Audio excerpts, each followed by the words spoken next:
Good day everyone, we are the group 2 and the name of our group is Kakampink. The topic that assigned to my group is the Unit 1 entitled An Introduction to Teaching Approaches and Methods.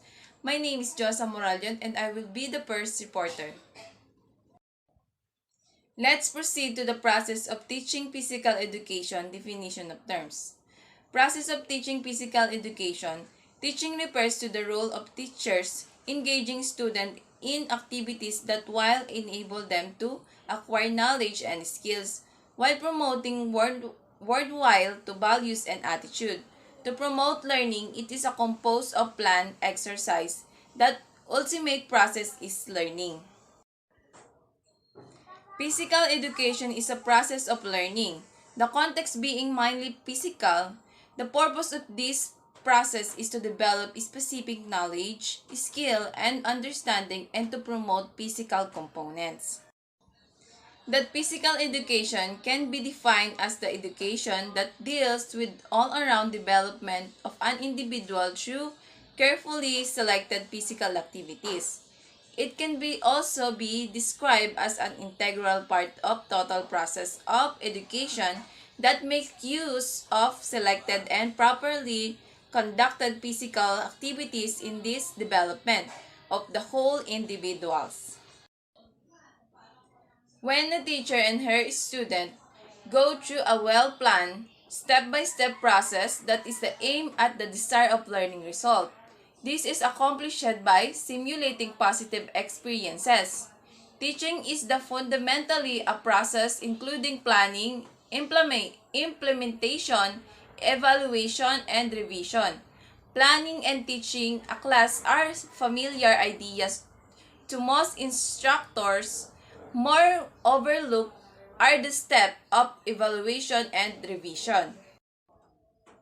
As a future educator, you need to plan step-by-step process to teach your student to give our completely development knowledge and skills. Let's proceed to learning objectives. So there have 4 learning objectives. So number 1, different type approach methods and techniques. So number 2, identify the content of teaching physical education and health. Number 3, show understanding of the different learning styles. So the last is use different teaching style and methods in teaching. So let's proceed to the next reporter, Ma'am Tiburcio. Thank you, Ma'am Moralion. In the teaching learning process, we need to understand some concepts that are very common. So, in this video, I'm going to present the definition in process of teaching physical education among teaching processes, methods, techniques, strategies, process, planning, revision, assessment, and implementation. So, first is teaching approaches. So, teaching approaches is an overview which applies to learning for all kinds of learners. So, it is a set of principles, beliefs, or ideas about the nature of learning which is translated into the classroom. So, the next concept is the teaching method. So, this is the systematic way of doing something. It implies an orderly logical arrangement of steps. So, it is more procedural. It is the plan that you follow when you are teaching by applying a certain approach. You come up with procedures and practices for teaching for your student. This consists of procedure. You follow step you take or outline of action that you have to do. The next concept is teaching technique. This is our own personal strategy that we use in order for us to effective features. This is implementational meanings that it actually take place in a classroom. It is a particular trick, a strategy, or country wants you to accomplish an immediate objective. It includes one's ability or expert in carrying out a task in a conscious and watchful way. So, remember that to adapt our teaching to the kinds of student that we have such that our instruction is different for every class and for every kinds of student. It is our maneuver or tactic. It is a personal way of implementing methods. It is a highly individualized and tailor-fitted, customized students with different learning style, needs, and interests. The next concept is the strategies. It is a method of approaching a problem or task, modes of operation for achieving particular end or plan designed for controlling and manipulating certain information. The next concept is a process approach. It is focused to more on varied classroom activities which promote the development of language and skills such as brainstorming, group discussion, rewriting, and activities. The next concept is planning. There are many different levels of setting goals for teaching, from the scale of an entire semester to a single class. You have an overall task of helping your student to learn how to think critically and to understand the basic concept and tools of your discipline. The next concept is the revision. Revising a pedagogy will help your student to learn and keep you interested. Instead of adversarial relationship, the teaching process encourages a relationship of cooperation and mutual discovery. The next concept is the assessment. Regular assessment of your students and yourself is critical to your success as a teacher. To really understand whether you're teaching effectively and your students are learning effective, it is crucial that you actively and regular assess that your students have learned. So remember, assessment do not need to be overly complex or involved. So in fact, the more focus you are in the assessment, the more impact changes will have. And now, here's our co-reporters, Sir De La Cruz, Ma'am Franco, Sir Velarde, Ma'am Abellaneda, Sir Padilla, Sir Tike, and Sir Castro, to discuss the main topic that be given to us. So the first is the teaching approaches. So here, Sir De La Cruz and Ma'am Franco to discuss this topic. Good day everyone, thank you Ma'am Kimberly. So the first topic that we will tackle for this unit is about teaching approaches. So what is teaching approaches? Teaching method or teaching approaches comprises the principles and method used by the teachers to enable students' learning. These strategies are determined partly on the subject matter to be taught and partly by the nature of the learner. So we have 8 teaching approaches which are student-centered or the constructivist approach. Next is teacher-centered, project-based learning, Montessori, in-care-based learning, flipped classroom, cooperative learning, personalized education. So let's proceed to the first teaching approach, which is student-centered. So student-centered or the constructivist approach, many of the teaching methods and strategies on this list are considered student-centered or the constructivist. In simple terms, it turns the focus on students rather than only on the teacher. In this approach, children may sit in a small groups, access centers, and possibly move about the classroom freely. Children play a more active role in their learning and may even help choose the topic they learn about. To avoid behavior problems, teachers must lay a lot of groundwork in student-centered classrooms. Typically, it involves instilling a sense of responsibility in students. In addition, students must learn internal motivation. Although sometimes challenging to achieve, these qualities of responsibility and intrinsic motivation also build self-confidence and instill a lifelong love of learning in students. The student-centered approach can be difficult for teachers to master or perfect.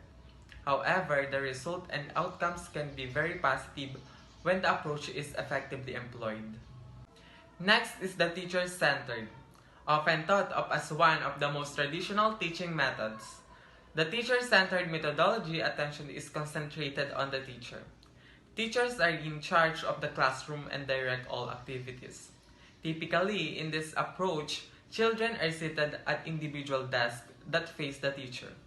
While group work may take place, most classroom time is spent with the teacher explaining concept and assigning individual work. One advantage is that behavior problems are typically easy to control in this environment. Another advantage is that it's rare for a student to miss a topic because the teacher directs everything that happens in the classroom. Despite its advantages, there are quite a few downsides to the teacher-centered approach.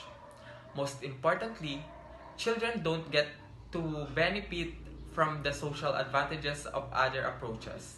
In addition, children don't get the chance to direct and play an active role in their own learning. Life skills such as collaboration, critical thinking, debate, and more are harder to gain in a teacher-centered classroom. Next is the project-based learning. A relatively new teaching method, project-based learning is a teaching method that falls within a student-centered approach. As the name suggests, in project-based learning, students complete projects. However, these are big, meaty projects in which students acquire knowledge, research, think critically, evaluate, analyze, make decisions, collaborate, and more. Also, an important tenet of the project is that the students have choice. Typically, projects are created in response to an open-ended question such as, how can our school be greener? Or how was our city planned in the past and how could it be planned in the future? Another important part of the projects is that they relate to real-world problems. The projects should not be just a project for school, but have an impact too. For example, students might make a radio show for the whole schools to hear. Or they might write a letter to the town council and attend a meeting to express an opinion. All of the learning is conducted under the care of the teacher. In between projects, a teacher may provide scaffolding and smaller bite-sized projects to help build skills such as how to research, how to solve division problems, how to write a letter, and etc. Project-based learning teaches many skills that are useful after graduation, and so is considered a very useful teaching method. Next is the Montessori. This type of teaching is based on a methodology that's over 100-year old. Yet, it continues to offer a novel approach to creating a student-centered classroom. Maria Montessori was an Italian doctor who worked with poor children in the early 1900s. She developed her methods based on careful observation on the children in her care. Today, the Montessori method is most popular in preschools, kindergartens, and lower elementary grades. In this method, the teacher prepares an ideal classroom environment full of activities the children may pick from to work on. The teacher guides the children who ensure that they choose an adequate number of lessons from all of the subject areas. The method also encourages the use of materials or the carefully created objects designed for learning. For example, these are trays containing different types of triangles or cards and definitions explaining the parts of a bird. Children often work independently and have their choice of what to work on and where to work in the classroom. However, group work is also common at the elementary level. Furthermore, the Montessori method includes areas of the curriculum that teach social skills and practical life skills such as cooking and cleaning. A strong intrinsic motivation and a strong sense of responsibility are important qualities that our Montessori methods strives to instill in students. So for the continuation, here's Ma'am Paula to discuss the four remaining approaches. Thank you, Sir Justin Dave de la Cruz. So let us now continue. Inquiry-based learning. Inquiry-based learning is a form of active learning that starts by posing questions, problems, or scenarios. So what if learning was question-driven? So this is exactly what inquiry-based learning is about. In this approach, the teacher guides students to develop critical thinking and problem-solving skills. So to learn these skills, the teacher helps students to think through their processes, teaches them possible approaches, and encourages them to try various methods. students are encouraged to fail as a part of the process and then improve their performance in subsequent activities. This approach is also student-centered as it requires active participation on the part of students. Next is flipped classroom. Flipped learning is a methodology that helps teachers to prioritize active learning during class time by assigning students lecture materials and presentations to be viewed at home or outside of class. One of the most exciting advancements in the modern classroom is flipped learning. This fascinating approach to learning, homework is very intentional. So rather than being extra practice, homework is a preparation for the next class. So with this approach, students may watch a video or lecture about the content and ideas that will be used in the next class. So in other words, lower order of thinking in Bloom's taxonomy, such as remembering and understanding, are relegated to homework. Then, classroom work focuses on higher order of thinking and learning such as analyzing, evaluating, and creating. The idea is that students should have more time in classroom focusing on achieving this higher level of thinking and learning. So in that way, the teacher can guide this practice more effectively. So next is cooperative learning. A collaborative or cooperative learning approach involves pupils working together on activities or learning tasks in a group small enough to ensure that everyone participates. As the name suggests, cooperative learning involves a lot of group work. However, it also requires a lot of structure and intervention from the part of the teacher to make learning as effective as possible. So, some commonly used cooperative learning strategies include think, pair, share. Essentially, cooperative learning believes that social interactions can improve learning. In addition, the approach recreates real-world work situations in which collaboration and cooperation are required. There is good evidence that this student-centered approach is an effective teaching strategy. And last, personalized education. Personalized learning is an educational approach that aims to customize learning for each student's strength, needs, skills, and interest. So this takes the student-centered approach to a new level by as much as possible responding to each individual's learner's unique needs, strengths, and weaknesses. So through individualized instruction, learning is tailored to the student. In today's world, this might be seen in one-on-one tutoring or high-tech responsive learning applications like Happy Numbers. Some examples of this approach include the Montessori method, which strives to allow each student to follow their own interests and move at their own pace. A personalized educational approach may also mix in cooperative learning for a balanced mix of social and individualized learning. So that's it. Let us now proceed to the next topic, which is the learning styles, to be discussed by Sir Velarde and Ma'am Avellaneda.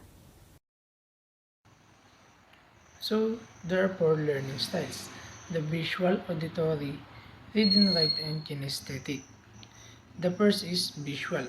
In order to access and understand new knowledge, visual learners prefer the use of pictures, diagrams, and graphic organizers. So, kung ikaw isang visual learner, uh, you understand and remember things by sight. You can picture what you are learning in your head. They learn best by using images, pictures, colors, computers, and any other visual media to help them learn. So, example is yung bar graph and flow charts. So, mas madali nilang naiintindihan yung pagka tinitignan lang nila. So, next is yung auditory. In circumstances such as lectures and group meetings, auditory learners understand fresh material better by listening and speaking. So, yung auditory learners are generally remember what their teacher says and readily participate in class. So, example is yung studying with voice recordings to memorizing vocabulary words. So yung mga auditory learners is mga skilled at oral reports. They are skilled at oral reports and class presentations. And they also good at explaining ideas out loud. Ma'am Lexlin, please continue. Thank you, Sir Bilarde. Read and write. Student with the powerful references for reading and writing. Learn best by sentences as extensive note taker or enthusiastic leader. So this student can introduce themselves and can translate abstract ideas into the word and essay. Read and write learners learn primarily by reading and writing. They prefer to learn information by reading notes, handout, and textbook. This learner make use of dictionary and other reference materials. These also benefit by rewriting notes and rereading notes silently again and again. Next is yung kinesthetic. Be a physical representation of knowledge. Students who are kinesthetic learning and understand the information better. These learners are hands-on learners who learn best by knowing this by hands. Yung kinesthetics learning effectively through the touch, movement, and space. They also learn the skill by imitation and practices.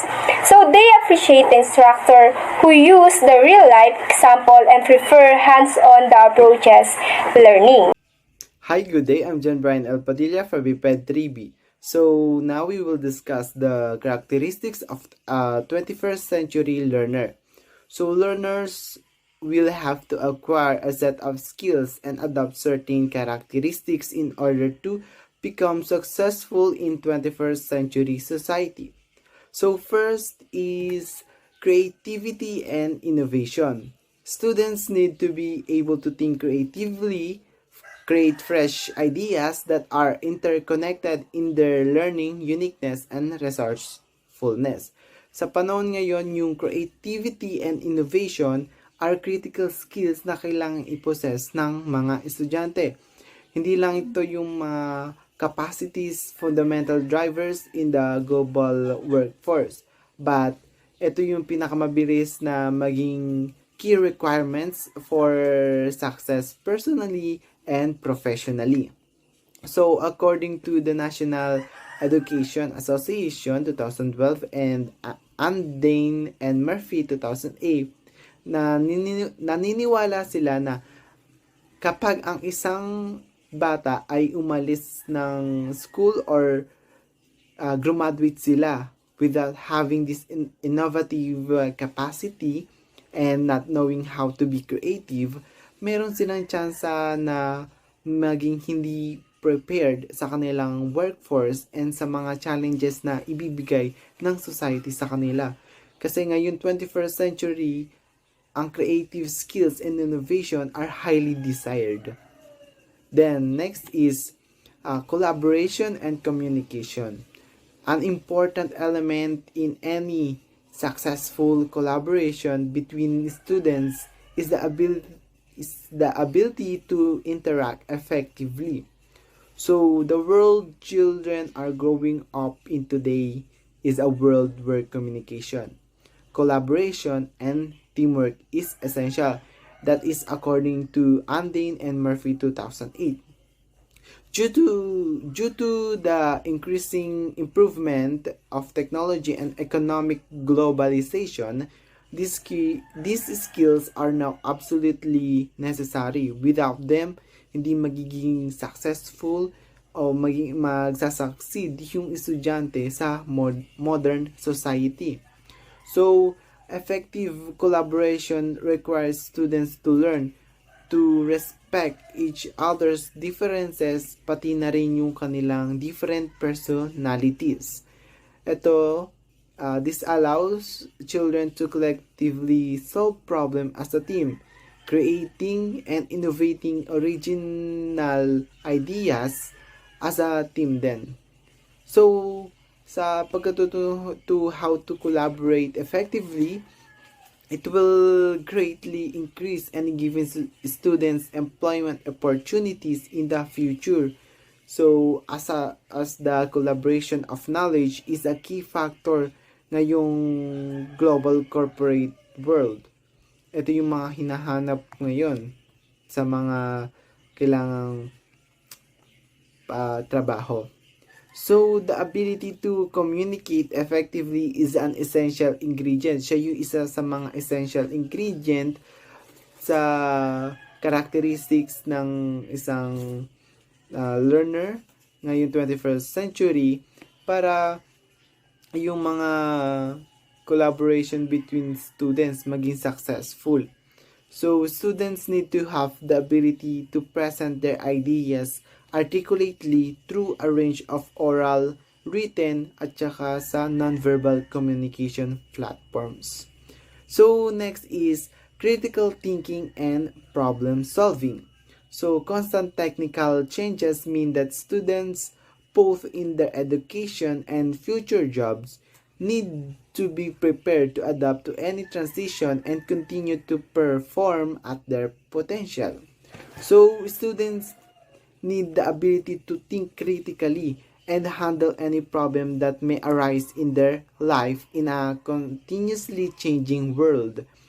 So, constant technological improvements necessitates students' ability to adapt to any change and continue to perform their best both in school and in the workplace.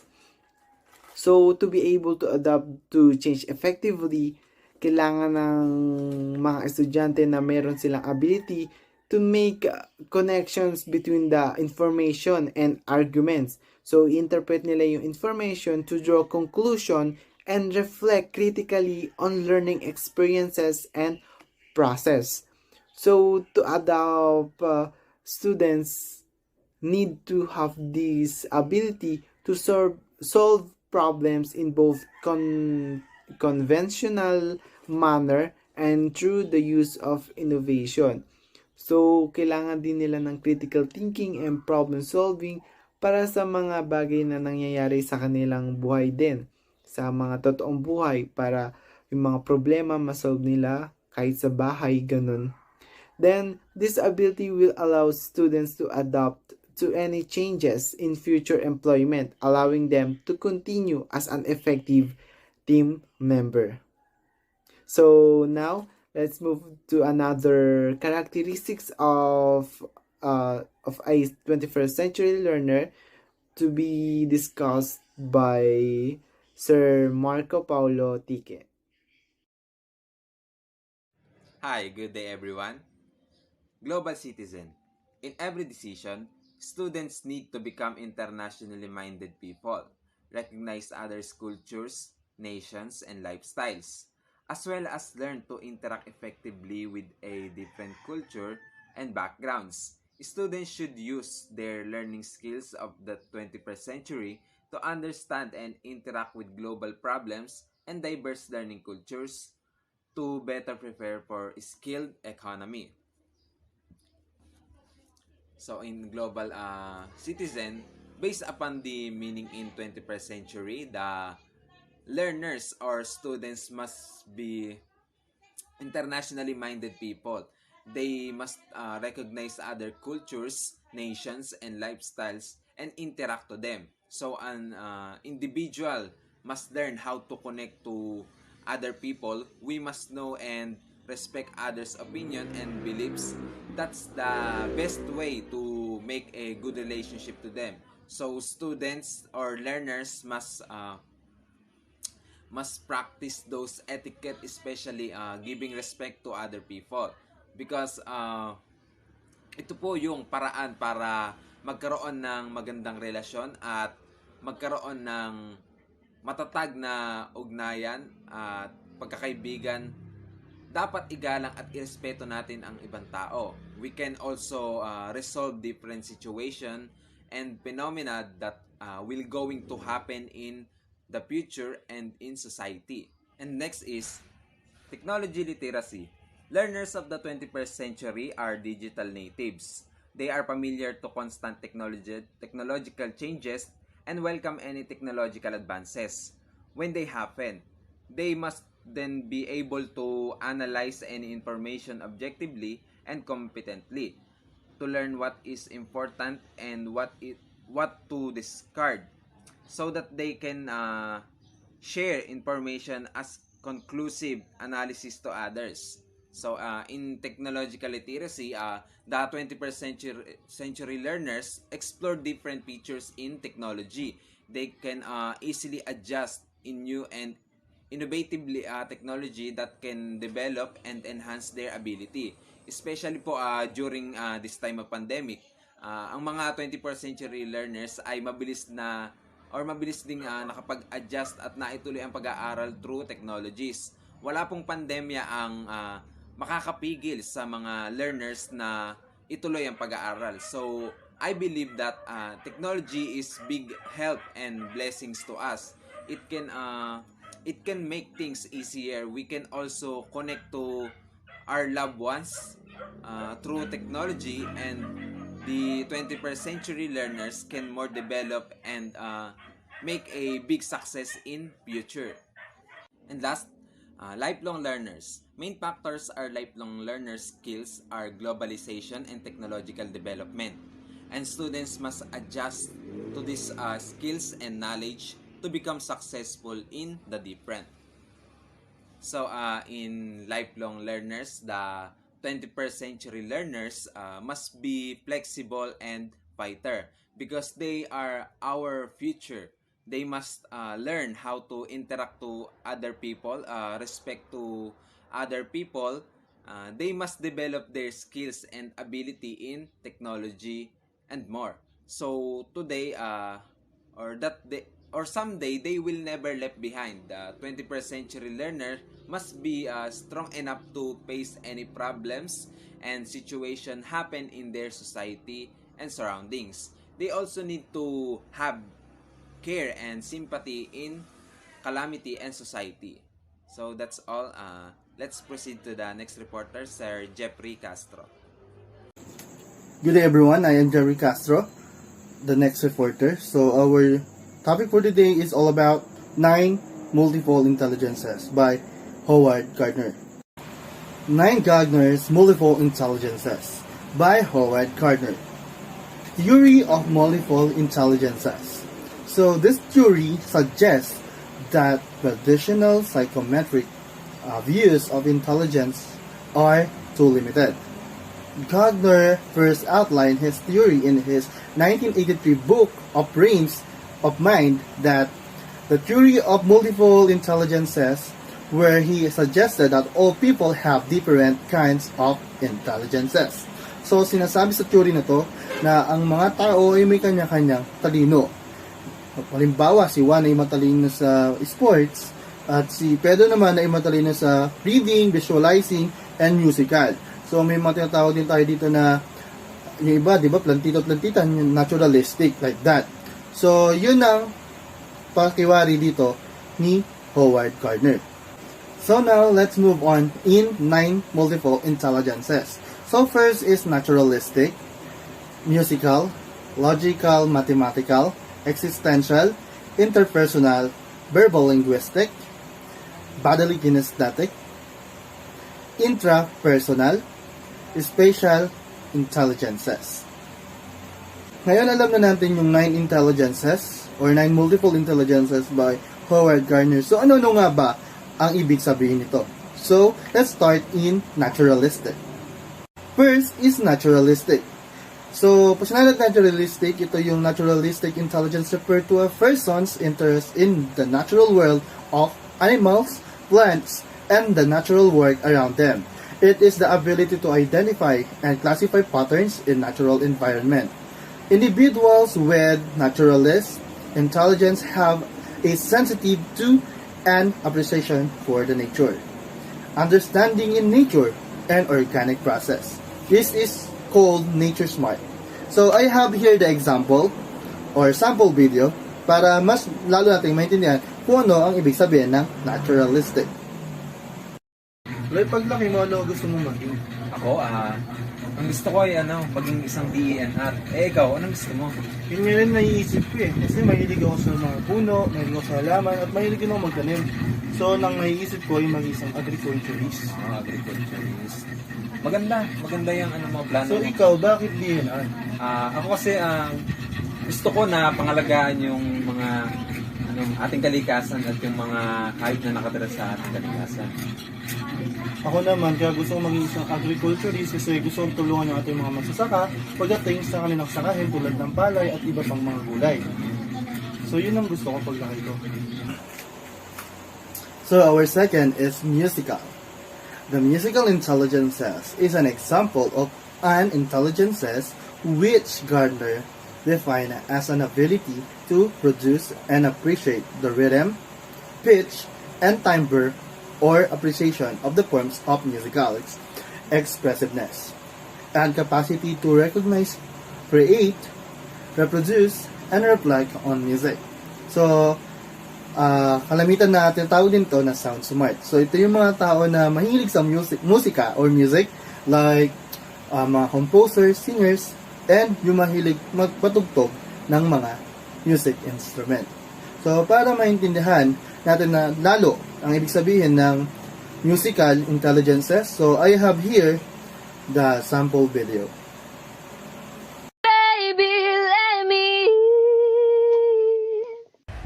Ang tawag nila doon ay falsetto flip. Another example yung sa chorus. Go easy on me, baby. Our third is logical mathematical.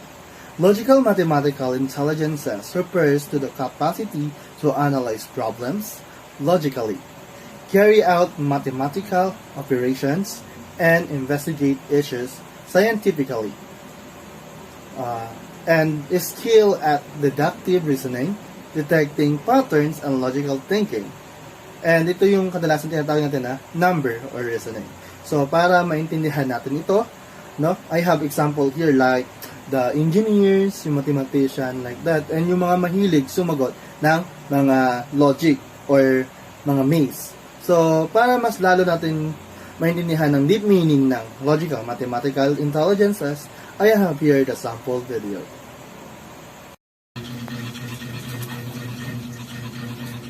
Ano yung nalaro mo? Pre, Sudoku. Ano yung sudoku, pre?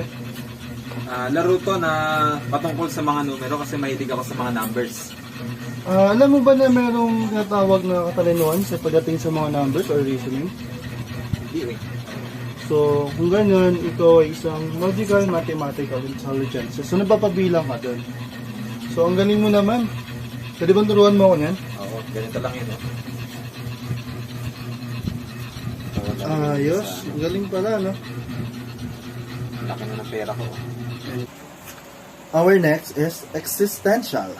Existential intelligences involves an individual's ability to use collective values and intuition to understand others and the world around them. These are the people who excel in this intelligence, typically are able to see the big picture and tackling the question why we live and we die. This is also known as life smart. So, ito yung mga tao na may tatanungan na bakit ba tayo nabubuhay, bakit ba tayo nag-i-exist dito sa mundo. So, bakit namamatay ang isang tao? So, yon ang deep meaning ng existential intelligences. Pre, alam mo, napaisip ako. Ano yun, pre? Kasi ang pangarap ko, paglaki ko gusto kong maging isang matagumpay na piloto. Ikaw, anong gusto mo? Piloto? So, gusto mo magpalipad? Kasi hanggang ngayon, tinatanong ko yung sarili ko kung saan ako magaling, kung saan ako mag-excel. So, parang gusto kong pag-aralan ang sarili natin. So, parang gusto kong maging isang scientist. Gusto kong tuklasin ng bagay-bagay sa mundo, ganun din sa buhay ko. So, kaya, yun, mas pipiliin ko maging isang scientist. Our next intelligences is interpersonal intelligences. Interpersonal intelligence is the ability to understand and interact effectively with others. It involves effective verbal and nonverbal communication, the ability to know distinction among others, sensitivity to the moods and temperaments of others, and the ability to entertain multiple perspectives. This is also sensing people's feelings and motives. This is also known people smart.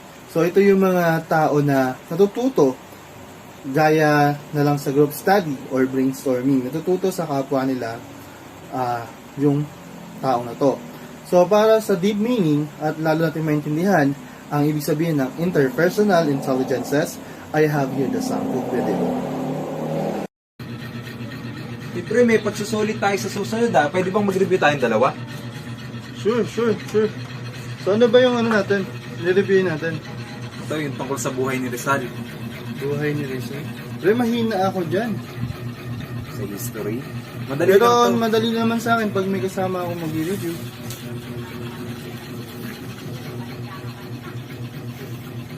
Ano pala si Rizal, dahil niya pala naging asawa, no? Oo. At imbis na armas, pluma at papel lang ang ginamit yung sandata para labanan ng mga Kastila at buhayin ang mga nagigising at natutulog ng mga Pilipino sa kolonyalista, mga banyaga. Yun pala yun. The next intelligences is verbal linguistic. People who are strong in linguistic verbal intelligence are able to use words well, both when writing and speaking. These individuals are typically very good at writing stories, memorizing information, and reading. Finding the right words to express what you mean, and also known as the word smart. So ito yung mga tao magaling magsalita, which is spoken poetry, magaling sumulat ng tula, at magaling sumulat ng essay. So sila yung mga tao na yun, ano? Yun yung mga examples. And our next is bodily kinesthetic. This intelligence also involves a sense of timing and the perfection of skills through mind-body union.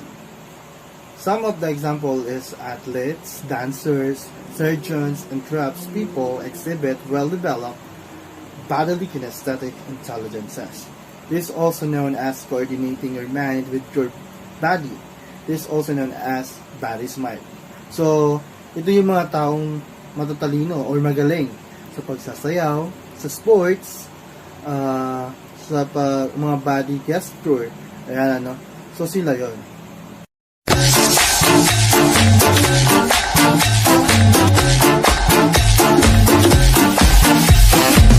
I saw you dancing and I couldn't get you out of my mind. The club is crowded, I don't want you out of my sight. My heart is pumping crazy, baby, tell me what can I do? So baby, don't you make me lose my cool. Do it, shake it up and hit the floor. Gotta move it, every man gonna want some more. Do it, shake it up and hit the floor. Gotta move it, every man gonna want some more. Shake it, move that bum bum like a pro. Gotta take it, gotta take it down low. Shake it, move that bum bum like a pro. Gotta take it, gotta take it down low. Like a bum bum bum bum bum. It's go like a bum bum bum bum bum. It's go like a bum bum bum bum bum. It's go like a bum bum bum bum bum. It's go like a bum bum bum bum bum. It's go like a bum bum bum bum bum. It's go like a bum bum bum bum bum. It's go like a bum bum bum bum bum. It's go like a.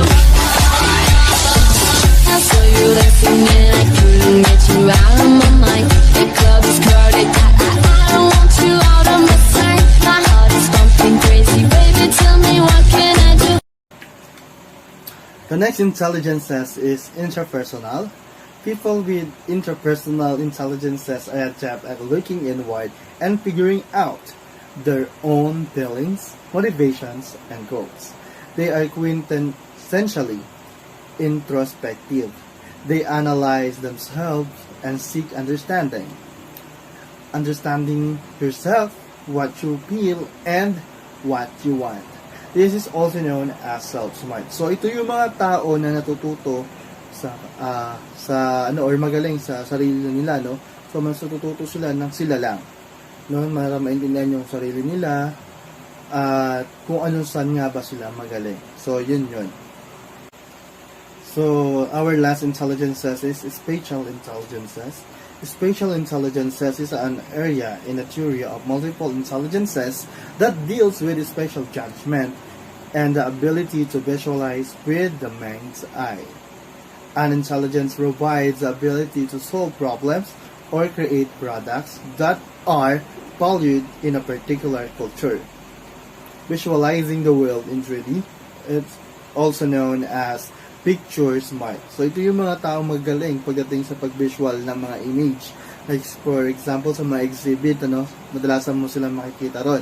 So doon pala ay nakikita na nila kung gaano ba ka-hardworking gumawa na yun, kung gaano kagaling, kung ano nga ba yung ibig ipahiwatig or ibig sabihin ng mga image na yun. So before we end this topic or lesson, so I have here a short quotation from Albert Einstein.